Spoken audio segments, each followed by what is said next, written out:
start here, I wanted to mention a few things about the legality of collecting on both public and private lands. I collect, several hundred trees a year on public land, National Forest land, Bureau of Land Management land, State Forest land, and off of private land. And if you're going to collect, you need to make sure that it's legal, and you need to get permission so that you don't get yourself in trouble or ruin it for other collectors. Regulations vary from place to place. And a lot of National Forest lands, you can buy tree permits. Here's some transplant permits right here. You have to have a permit for each tree, and you attach it around the stem of the tree before you can load it into your vehicle or whatever you're going to use to move the tree from its location. Here's some other permits I've got. These are permits from Bureau of Land Management lands. This is a permit to collect deadwood, and then I also have some transplant permits for collecting trees here. These ones you attach one permit to a load, and it's marked on here how many items you're allowed to have into the load. So there's various ways to do it, but the main thing is that regulations vary from place to place, and you really need to know, to check into the situation and see if it's legal or not. In a lot of places you'll find near campgrounds, near hiking trails, in wilderness areas, in wildlife preserves, in any kind of state park or national monument, collecting is not going to be legal, and really you do not want to be in there trying to remove plants. When you have other areas, public lands like national forests that are managed more for resource development, in many cases in those areas collecting will be legal, but you need to check the regulations. Now when you're going to collect on a rock outcrop, rather than using a shovel, you're basically going to use a crowbar or a pry bar to pry the tree and free it from its environment. So we use a large crowbar like this, and we have some that are even bigger, and we do a lot of the work actually with a really small crowbar like this, with the end sharpened so it can cut through roots, and we use a mallet here, a 24-ounce hammer, to be able to drive that in there and free up the roots. I also make a pretty frequent use of a good pruning saw. I must go through about a half dozen of these a year at least to remove branches and to cut roots that I can't cut with this. If you have a big root, you don't really want to spend a lot of time banging on it and possibly breaking it up. Cutting it is much more easier on the tree. And then of course I use a pair of pruners, just a pair of bypass pruners here. Those are indispensable. And I also like to use just a knife. This is basically a kitchen knife almost, and it's got a blade that's it's pretty stiff, but it's real thin, and it's a little bit flexible. And I find that when I'm trying to explore around root systems, you can use this knife to kind of pry around there, and it'll get in there and help you free up the root system from the rock. And then of course I always take a big pack frame with me to get stuff back to my vehicle. Sometimes you may be quite a long way from your truck or whatever you're using by the time you find a tree, and it's just not practical to carry them. Especially if you have a big tree like that, you really want a pack frame to haul the thing out.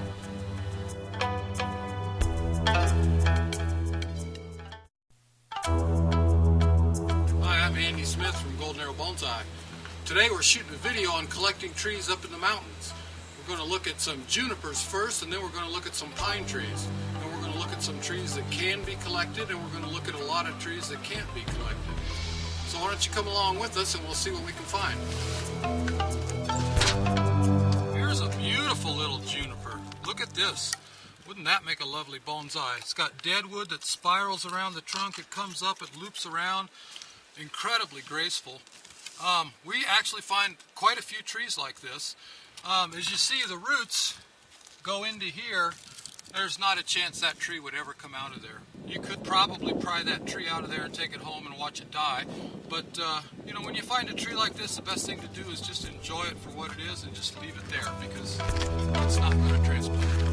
What we have here is a Rocky Mountain juniper on a granitic rock outcrop. We're up in the mountains here at about 7,000 feet, a very, very dry area. We got hundreds and hundreds of these, actually millions of these junipers around here. What makes this plant a little bit unusual is that I think this one might actually be able to come out of the rock and be transplanted. In this area, the winds almost never quit. It's not windy right now, but typically the winds will be anywhere from 25 to 50 miles an hour on an almost constant basis.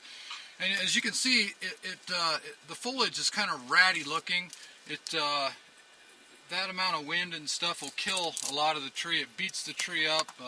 The foliage looks pretty yellow frequently when you first get them. But what I notice about this tree when I see it is you can tell it's healthy and growing. Even though the foliage is kind of stressed and yellow, it's got these nice blue tips. And here you can see this is, for a juniper in these kind of conditions, that's really vigorous growth for 1 year. That's almost an inch of growth.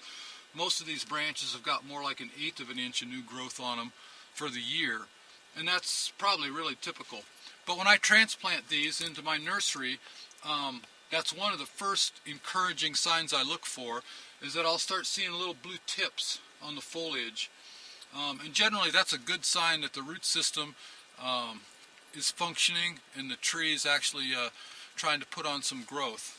So now I'm going to poke around the base of these roots here and see what I can figure out whether or not this plant will come out. Now the reason I think it might come out is because it's basically the root system appears to be trapped under this boulder here, this small rock, and if we can pull this back, and I won't move it too much, because if the plant doesn't come out, we can just put the rock back and there'll be no harm done.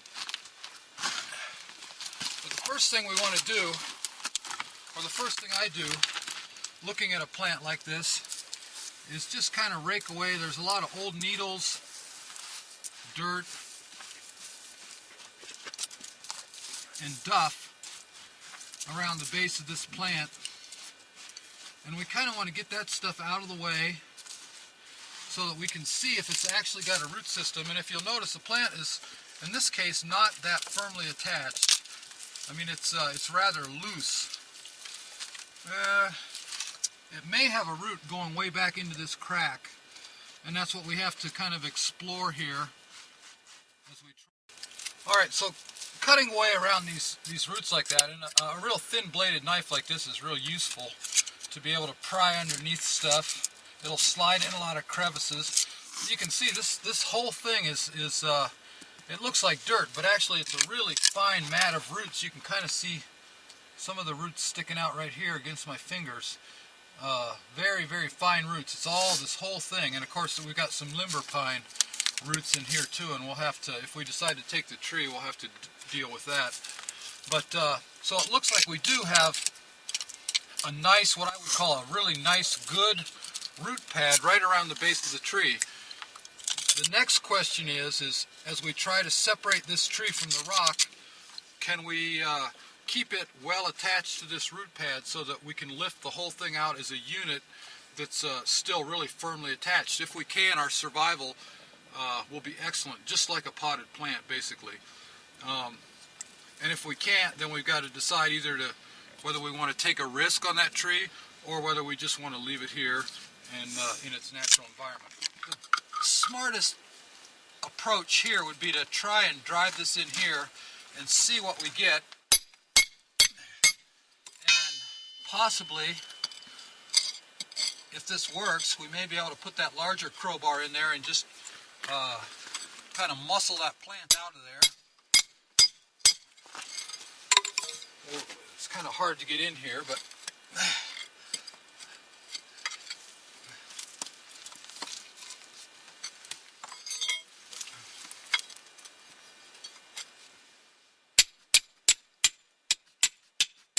you actually have to do a fair amount of research. You have to get a map, find the area where you intend to collect, and find out who's the owner of that land or the manager.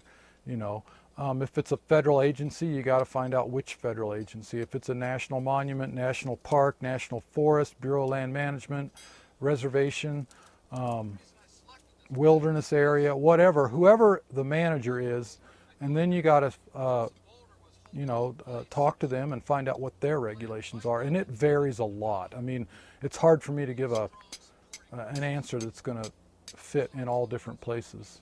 I went to a place, a big state park here, where they do log, and I asked for permits to collect trees, and they told me I could not remove live material because of the visual impact. And I thought that made sense, except that they had a timber sale laid out there, and within a matter of about 6 months, all the trees I wanted to collect were pretty much sawdust. So the regulations vary a lot, and they're not always what you'd think they are either. And you really need to check into that so you don't get yourself in trouble. And even more importantly, I don't want bonsai collectors to get a bad name as people that are just out there ripping stuff out of the hills. You want to stay within the law.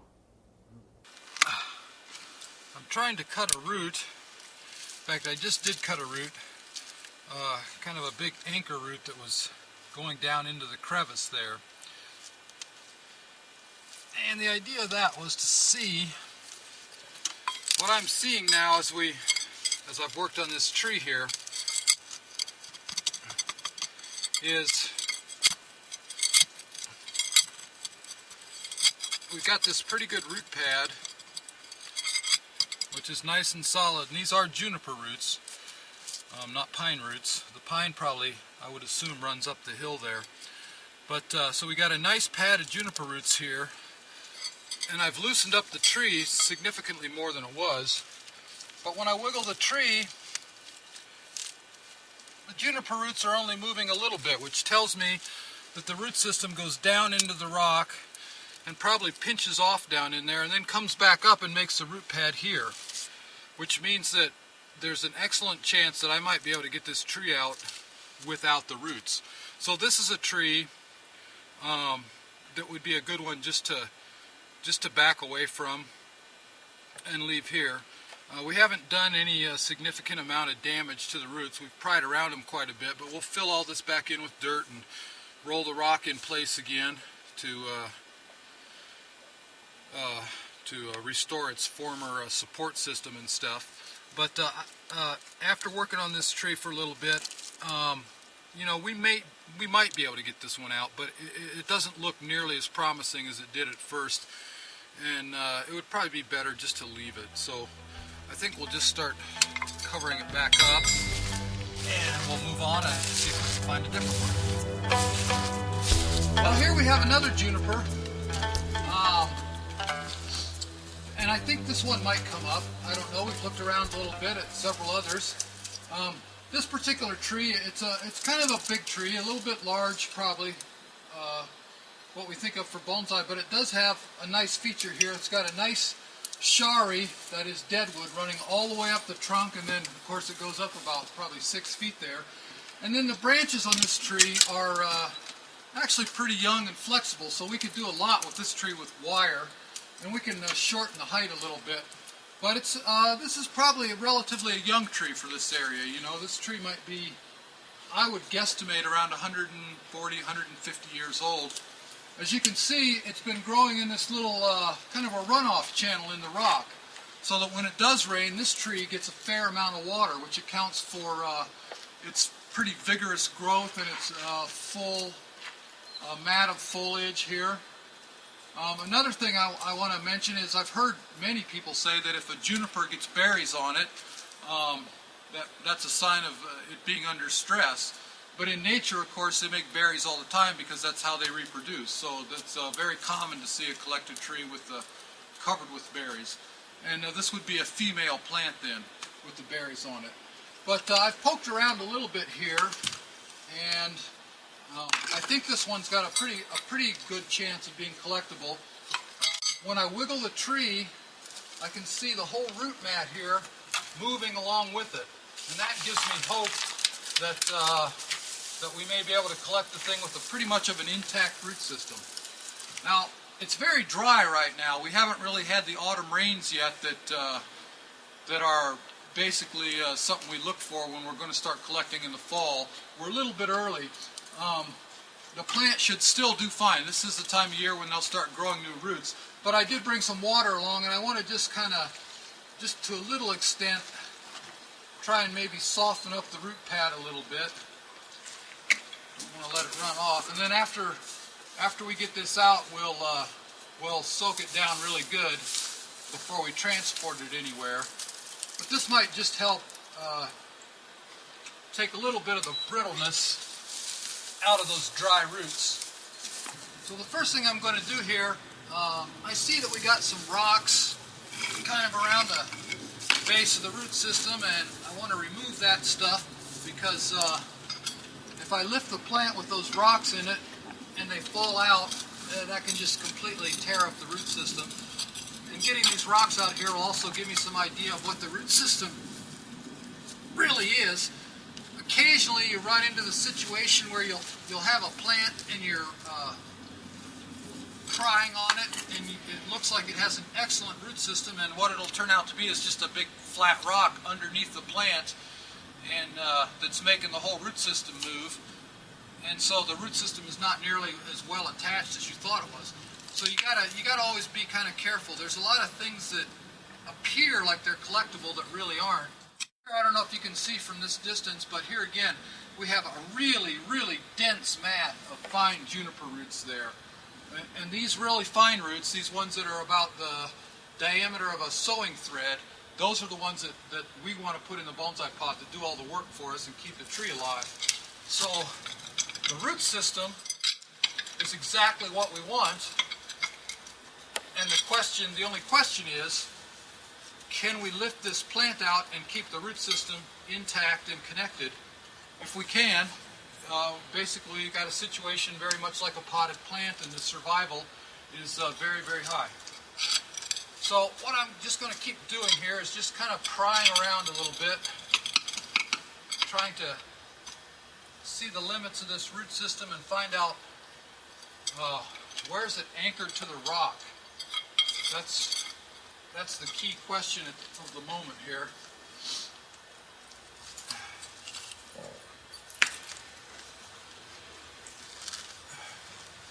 And when I'm doing this, when I'm working on these trees and digging around the roots, I always try and keep in mind that the tree may not come out. And I don't want to shovel all this stuff down the hill and stuff. I want to keep it so that if the plant doesn't come out, I can rebuild it some growing medium around the root system. And frequently what will happen then with a plant that you can't remove, the initial work that you do on it may loosen it up enough. If you rebuild all this stuff around there and pile it up so that it can continue growing, well, in a few years you may come back and it may well come out then.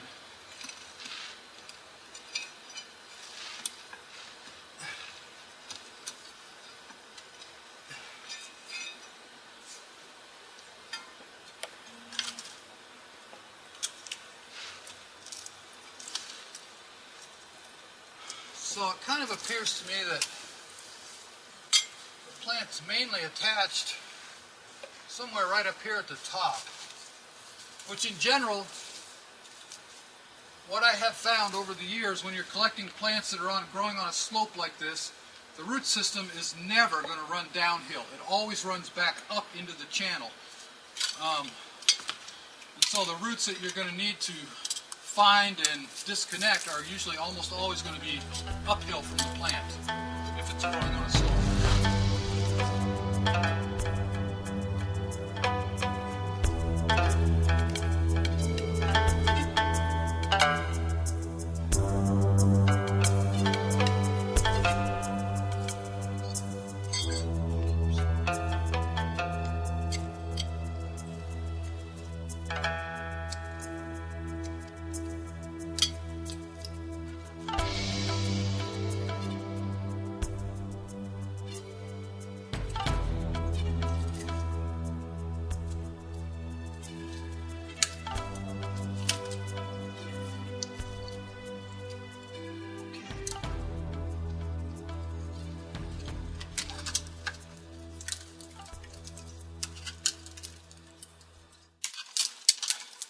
Alright, so we got the plant out.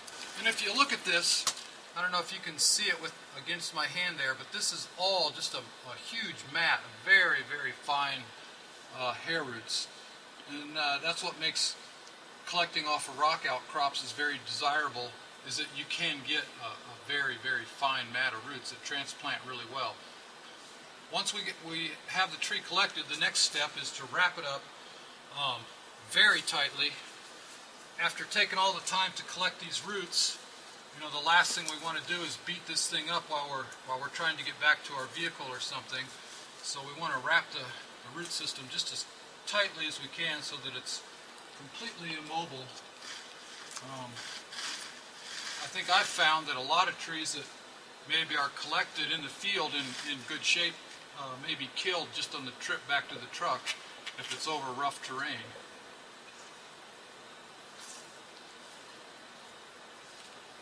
So we just need to wrap the thing up very securely.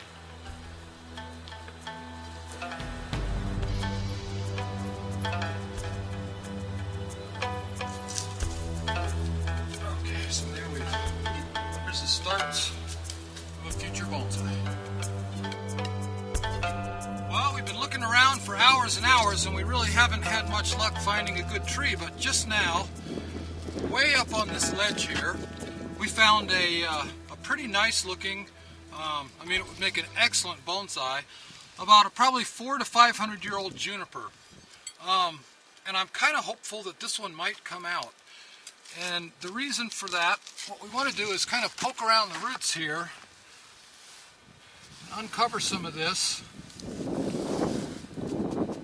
And sure enough, you can, well, I can feel that it's got a very firm, solid root pad right there, which is what I was hoping for. So we got a very nice mat, solid mat of good, fine hair roots right here on this side, right against the base of the trunk. And over on the other side, the tree seems to be kind of loosely attached. Rather than being completely trapped in the rock, it's got a long, very long, heavy root that runs down, and the tree's kind of sheltered by its situation in the rock here. And if we're lucky and this tree will pry up, we might, and it looks like it probably will here, and look at that, by golly, the whole root system will come right up with the tree, and that's everything we need to keep this tree alive. So all that remains now, I mean, a tree like this is really a 1 in a million. This is perfect, just really perfect, because that's a perfect root system. It'll fit right into a bonsai pot, and as you can see, it's very well attached to the tree. All that remains to get the tree out is to free it from this root over here, this big anchor root, and wrap it up. The first thing I'm going to do, since it's very, very dry right now, to help protect the root system and take the stress off, I brought some water up here, and I'm going to put some water on the fine root mat over here to kind of make it a little more flexible, and then I'll water it again as soon as we get it back out of the rock and to the vehicle. And really, when the roots are this dry, the water tends to want to kind of run off, but it will soak into a certain extent, and it'll help make things a little more flexible and maybe take some stress off the plant. So I put a ½ gallon on there, and it is soaking in. We'll put a little bit more here.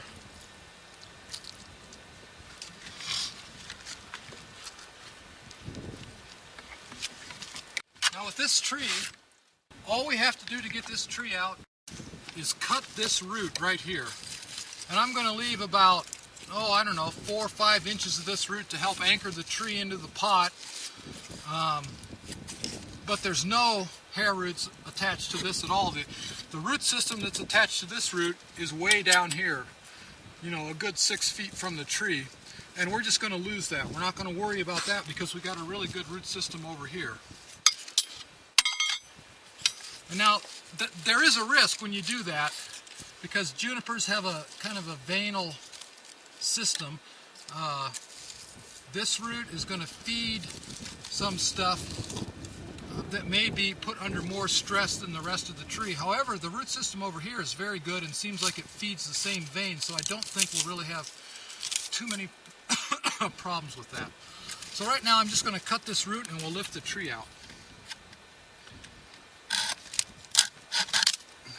Alright, so I've cut this root here, And now this is a very easy tree to collect, this particular one. I wish they were all this easy.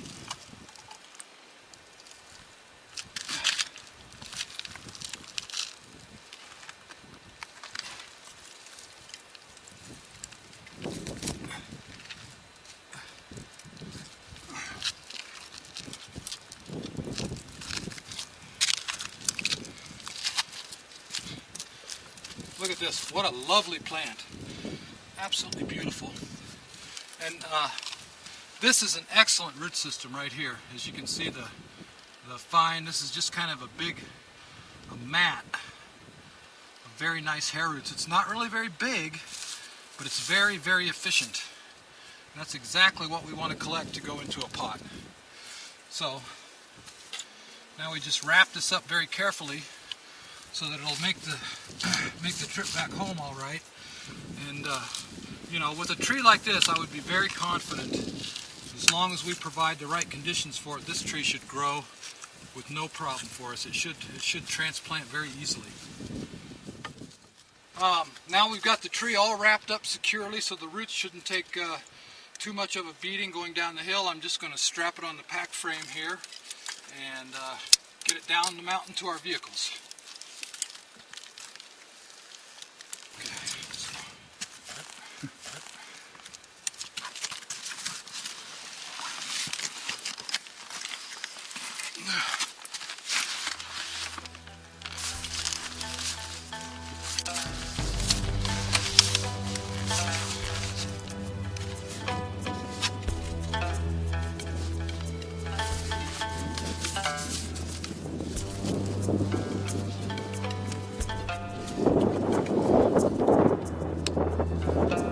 Here we go.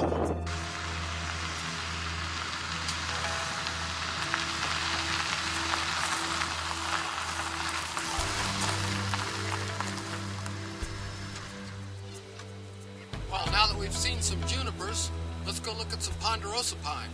There's lots of them right around here, and I found some pretty good ones right down this road. So let's go.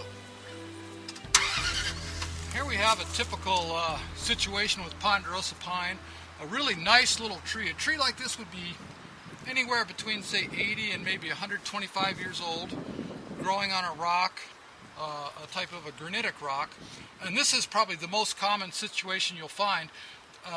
The tree's actually growing a little crack here, right there. And right there.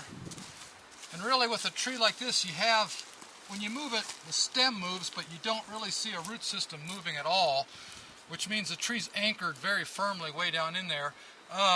Your chances of getting this plant are very slim.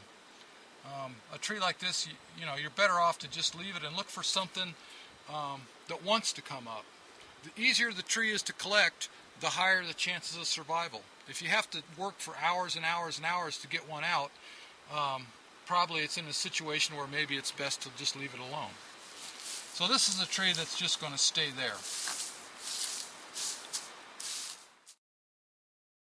Look at this tree. This is a beautiful old ponderosa pine.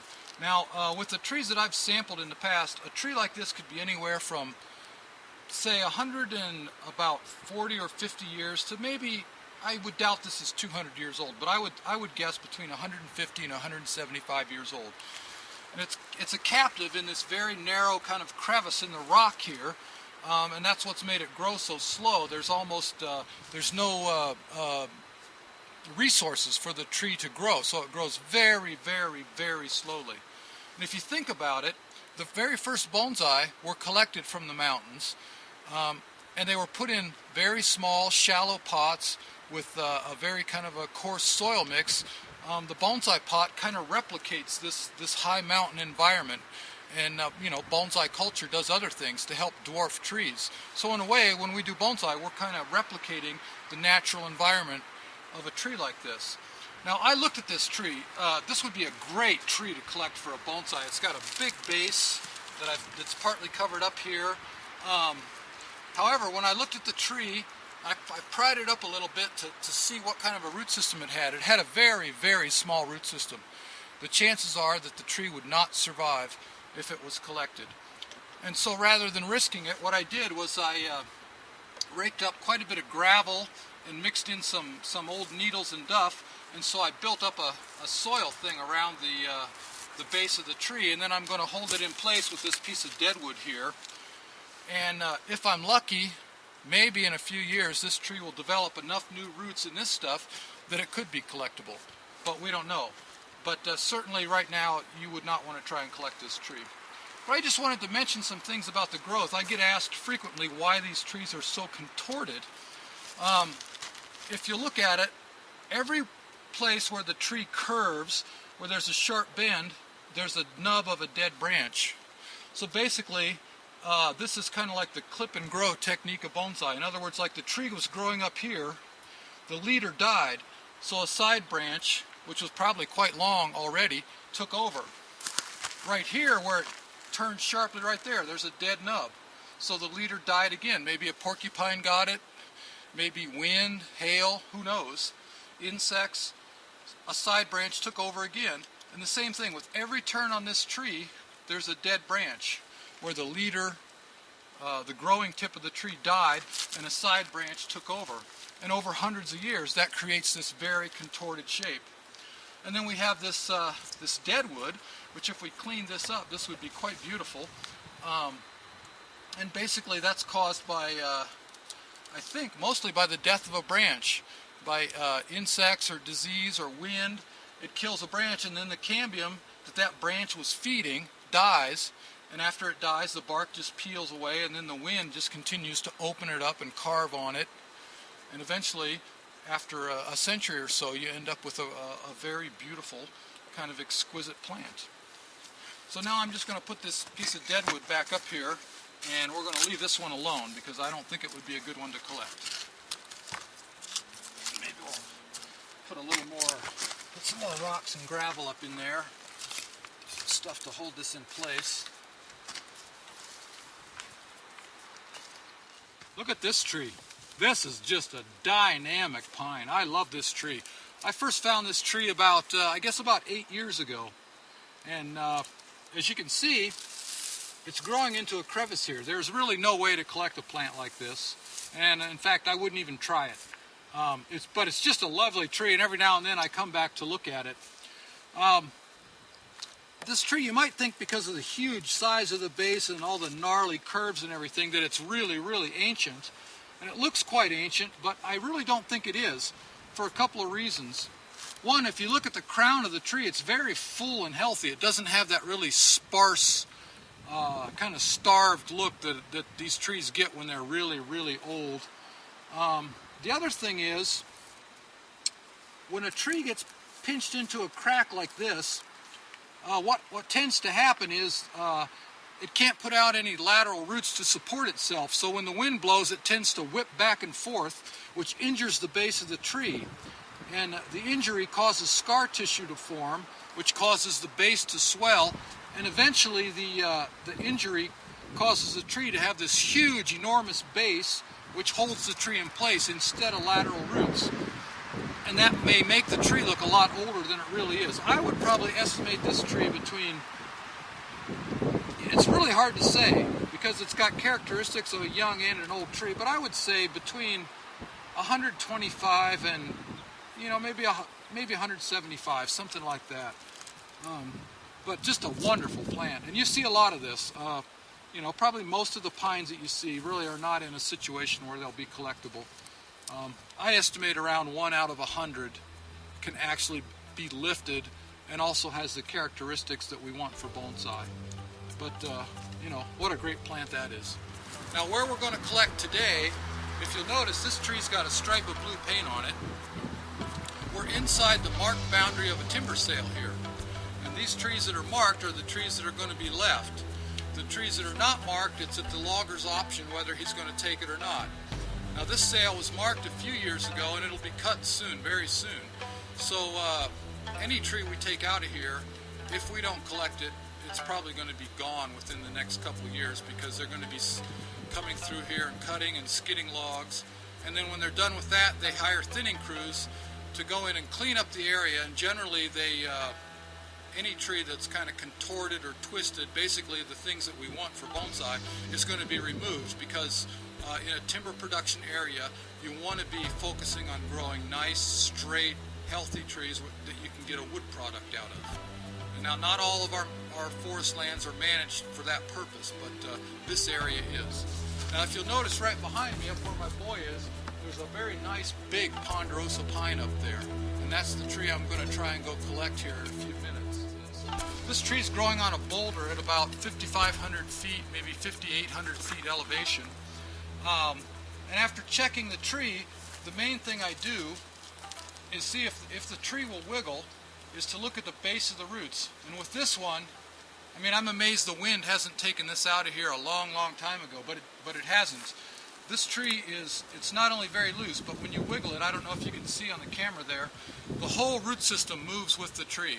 So that lets me know I got a very well connected, good mat of fine roots that's connected right to the base of the tree. And a tree like this, you know, the survival rate's extremely high, in the upper 90s. And as I was saying before, you know, this tree is probably going to be either hit by another falling tree or taken out by thinners within the next year or two. So we're gonna try and take it out of here today. The first thing I do when collecting a tree like this, basically, is to clean away all the duff so I can actually look at what is the root system. And the duff just kind of covers that up. So I want to scrape away as much of this as I need to allow myself to see. Now if you'll notice here, you see these really fine hair roots coming out? I mean, all of this stuff, this is old decomposed needles and bark here. Not really what you'd call a soil mix. If you look at that, it's basically just the root system for the tree integrated into a mix of its own decomposed bark and needles, and that's really perfect. I mean, that's the best situation you can get, really. Much better than soil. Now here again, I'm going to move the tree, and if you look at that, you can see, for one, the tree is not very firmly attached to the rock, and for another, this whole root system moves with the plant. I mean, we're very firmly attached here. Even when I push it this way, you can see all this raises up, and see all the roots sticking out of this? That's an ideal situation here. So this is basically a perfect situation for collecting a tree for bonsai. With this tree, we could collect, if we wanted to, 100% of the root system.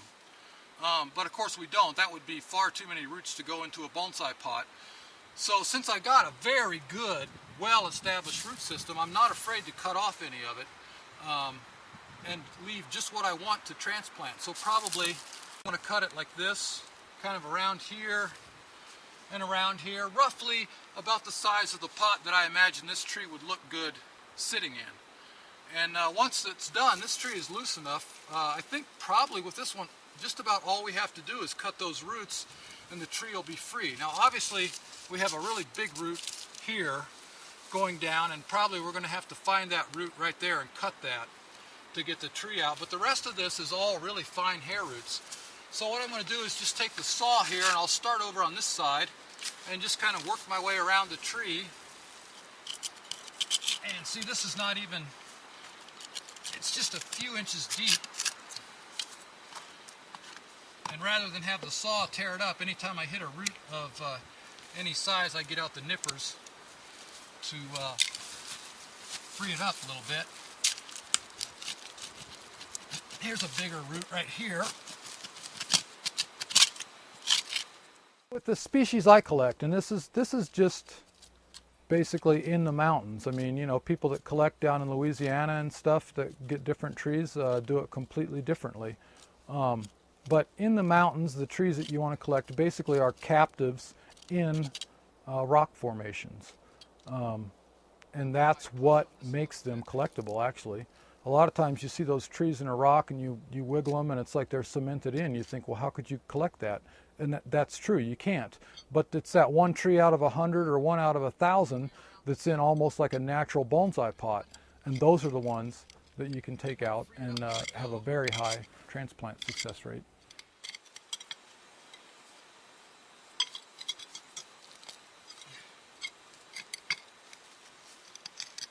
Of course, what I want to look for is there's going to be places, look at that, how loose the tree is already. but there's going to be places where the roots go into crevices in the rock and hold that tree in, and those are the places I need to find before I can really lift it, because obviously if you start really pulling on the tree and it's still connected, you can do an awful lot of damage to the root system you've worked so hard to gather.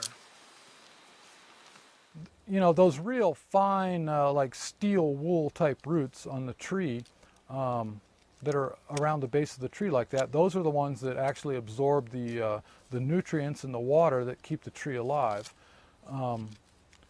And so that's what you really want to collect. And hopefully, if you know, the ideal situation is to get a tree that has a good radial root system of larger roots supporting a really dense network of these really fine roots. And then you know, you separate the tree from the rock by cutting some of these anchor roots that are holding it in there. And when you lift the thing out, it's just solid. It's just a good solid root mat. I mean, you could carry it home without even wrapping it up. And that's, if you get that, that's perfect. You know, less ideal, a situation we see sometimes is where you'll have a tree that'll have one big solid root that might be the diameter of your wrist maybe, and then off of that root it'll have a jillion of these really fine hair roots. And what I found is that in that situation it's very fragile. It's real easy for all those hair roots to tear away from that one big root because it doesn't have a supporting network. So, you know, what you look for, hopefully, what you really want to find is a tree with a, you know, it's a root system. It's not just roots, it's a whole system of roots that all work together. I might want to mention one other thing here. It's very dry right now. Haven't had any rain in quite a while. But the root system, although it is dry, it's really not powder dry. It's got a fair amount of moisture inside there, which helps a great deal in keeping the thing together. When the roots get so dry they're powdery, it's a very, very bad time to collect. This is about as dry as you want them to get. If they get much drier than this, it's better to just wait, come back after it rains. So now I'm moving the tree here. Now I got some really loose stuff over here, and if I leave that on, I'm just going to cut that off, because if I leave that on, it's probably just going to flop down and it might rip off a lot more of the root system than I want. So probably I think I'll just prune this kind of right across there so that that floppy piece doesn't end up damaging some of the nice roots that we have got here.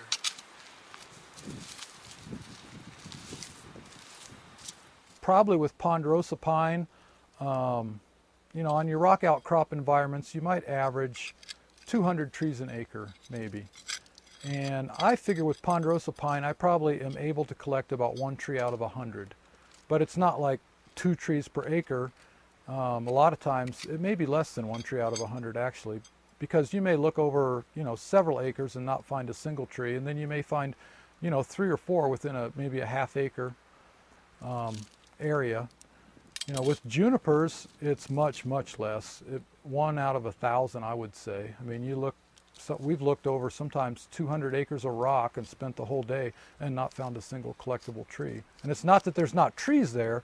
There's lots and lots of these old twisted up trees, but it's finding one that has a root system that will allow it to come out of the rock and safely transplant. That's the rare thing. I mean, these old trees are to some extent unusual, but in the right environment, that's the normal growth pattern. So they're not really, I mean, there's whole mountainsides of these twisted up trees. What's unusual is to find one that's got the surface roots and a situation where you can get it out of there. So I notice in this corner when I'm working here that there's still something holding it in there.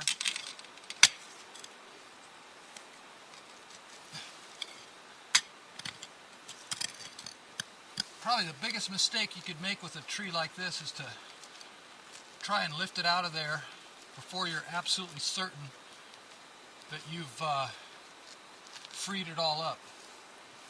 One root hung up in a rock could ruin the whole works for you. So you gotta I think I can feel something right down in there that might be what's keeping it in there. I don't know if I can get these pruners in there or not. All right, now I cut that root there, and as you can see now, that has considerably freed up the tree, although we're still connected down here. And so I can start pulling the tree out.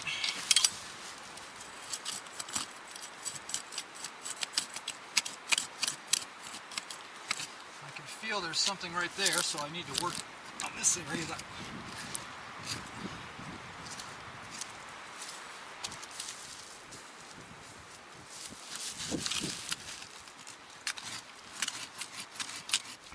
The ends of the roots, when they're growing, they swell up, and then they're a much lighter color. Like junipers are kind of a pinkish color when they're growing. Pines are white. Spruce are really white. But they look much different. I mean, they look almost like a miniature spaghetti noodle in a sense on the end. Usually the last inch to 2 inches, that's where it's growing.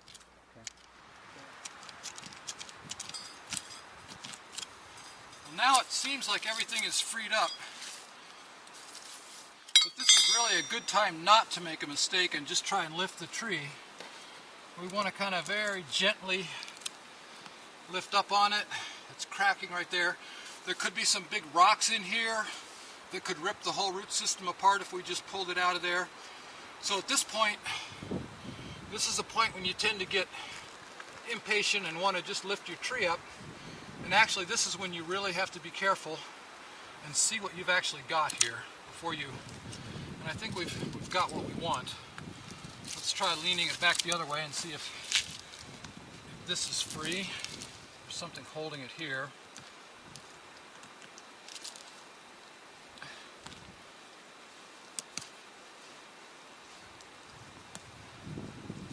Okay, I think at this point, tree actually is free. Sure enough. Now I'm going to lift this up and put it on the rock over here, and I want to look at the bottom of the root pad for a minute,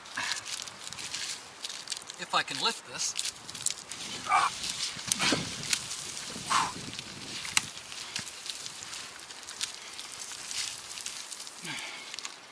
It's always a little bigger than we think. But can you focus on these roots? Mm-hmm. If you'll notice, it's very, as I said, very dry right now. But if you look, these are new roots. These are all growing. Now that's a really good sign. That tells me that what we have here is a functional, active root system. Not just a root. I mean, this is an integrated root system that works together to feed these trees, keep this tree alive. And the fact that it's active right now, that the roots in fact are growing, lets me know that when I put it in a pot, they'll probably continue to try to grow, and our transplant success with something like this would be very, very high. You know, the upper 90%. You hardly lose a tree like this unless you do something wrong. It also tells me that when you're bringing ponderosa pine into a wetter environment, I believe these trees that have evolved in a kind of a high, dry mountain environment need a lot of oxygen in their root systems. And if you put them in a soil mix that's too heavy, you basically will smother the tree.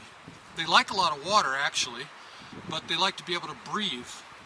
And they need to breathe. As you can see, it's very, very dry here, and the roots are doing fine. They're growing. So now I'm going to just wrap this up in burlap and see if I can talk somebody into carrying this down the mountain for me. One last thing I wanted to say here. After removing the tree, the right thing to do is to rake all this duff and stuff back into the hole or back into the depression in the rock. Ponderosa pine are very vigorous cedars, and in the not too distant future, I would expect to see another plant growing here, and and in another 100 years or so we'll have another bonsai probably.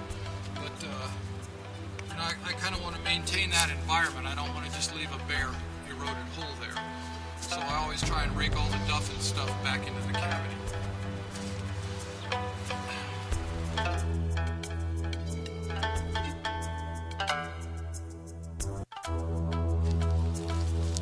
Well, this is the moment of truth, really. After traveling 1,000 miles, searching the cliffs for hours and hours, and finally collecting a tree that we liked, now we have to open up the root ball and see what we've really got and whether we've really made a good job or made a mess of what we were doing here.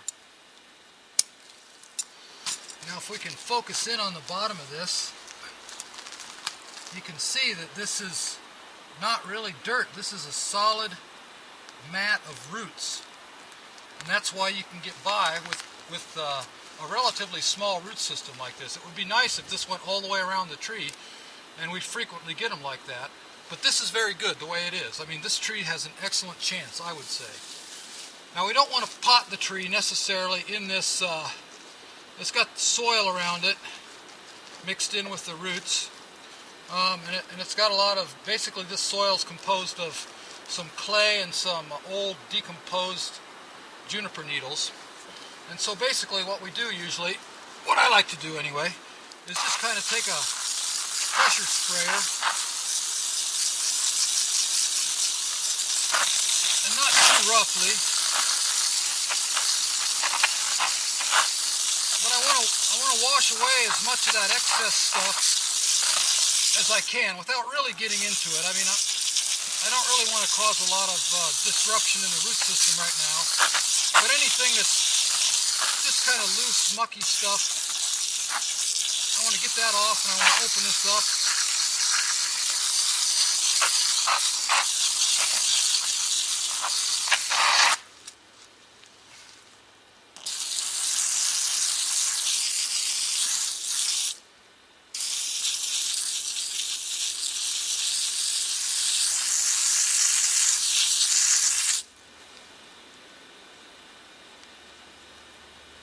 I don't know if you can see there, this root here, even though it was very dry up on the mountain, the root system is growing right now. We usually think of the roots as growing only in the spring and fall, but I think at high elevations where the growing season is very short, the roots grow whenever they can, basically, which means if you get a little bit of a wet spell in the summer or whatever, the roots will grow.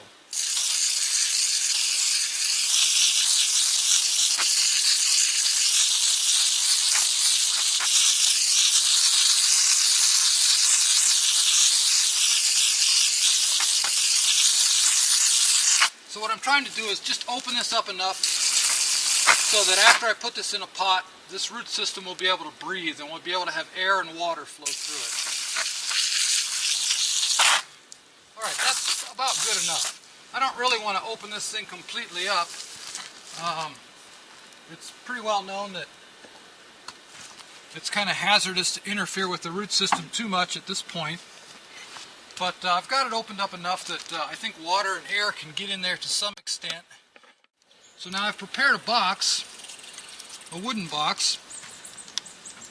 I could put this tree in a bonsai pot, but I think a wooden box is at least as good as a bonsai pot. One of the reasons being that you know, a wooden box will not get nearly so hot, and it's much more conducive to rooting a new plant.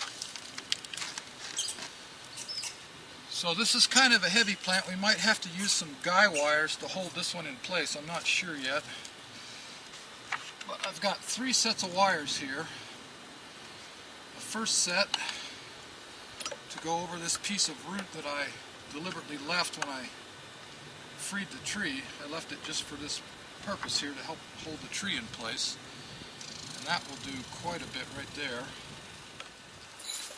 Okay, now we want to fill the rest of the pot with soil, making sure that we don't leave any gaps underneath. The soil mix I use is just pure turfus and about probably 25% crushed pine bark. That seems to work good for a lot of different coniferous plants. If I have it, I also mix in a little bit of number 3 turkey grit to kind of make it a little coarser. I don't have any right now. But basically just something that's very kind of porous and open, and will let a lot of air and water into the root system and back out again without trapping anything in there.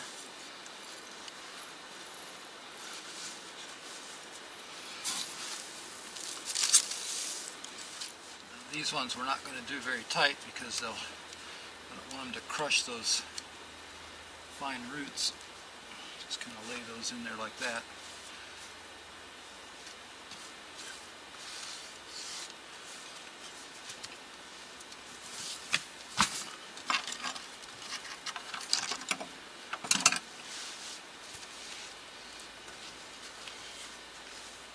So now I will attach some guy wires to the sides of the pot. The tree, as you can see, still wiggles a little bit. And when you're trying to get something started as a transplant, you really want it to be locked in there. I'm going to water this tree very thoroughly, and I'm going to put it in a cold frame where it's in the shade, a white poly house basically. It'll stay in the shade, and it'll be misted every day until I start really seeing a lot of new growth. Although these trees come from almost a desert environment, they really respond well once you transplant them to shade and to a higher humidity environment, and that really seems to help them get established very quickly. So I would say this tree has an excellent chance. Everything went very well.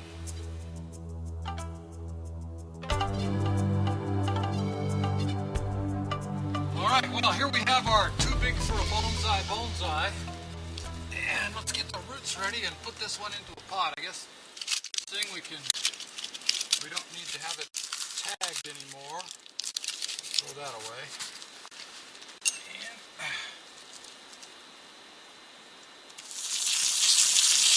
just kind of spray this off and get rid of the excess of that stuff. Now it's well known that pine trees especially depend on mycorrhizae on the roots, and you really don't want to bare root these things. But you know, if we leave say a pretty good mat of the original material around in here, and we can free up all the ends a little bit, it'll actually help the plant transplant quite a bit. But if I got a good solid tree, I'll try and get all the what I call the excess of the root pad off, the stuff that doesn't really have roots in it, that's just dirt or duff or whatever it is. Try and get all that stuff off of there, and hose it off so that it's got roots sticking out all around the edges and on the bottom and the top. I pot it in a kind of a porous growing mix with a little bit of pine bark in it. And then ideally, and I don't always have room to do that for every tree, so I'm kind of selective. The ones that seem weaker get more care than the ones that had a really robust root system. But you know, I like to put them, if I can, in a shade house and mist them every day. And what I've found is like the junipers and the spruces really respond well to that. The pines respond to it to some extent, but not as much. You know, the pines, you can almost just set them right out in the sun right away, and they don't seem to mind that. But if you have one that's weak or something, it definitely gives it a boost to put it in the shade and kind of keep it misty. But you don't want to keep the soil soaked, you just want to keep it humid in there.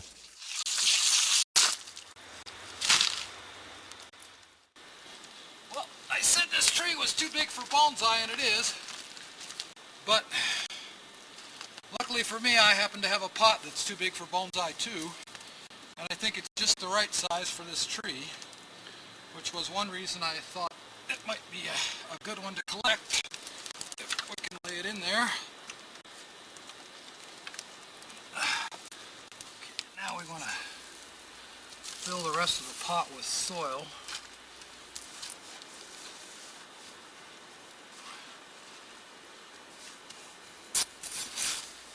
Making sure that we don't leave any gaps underneath.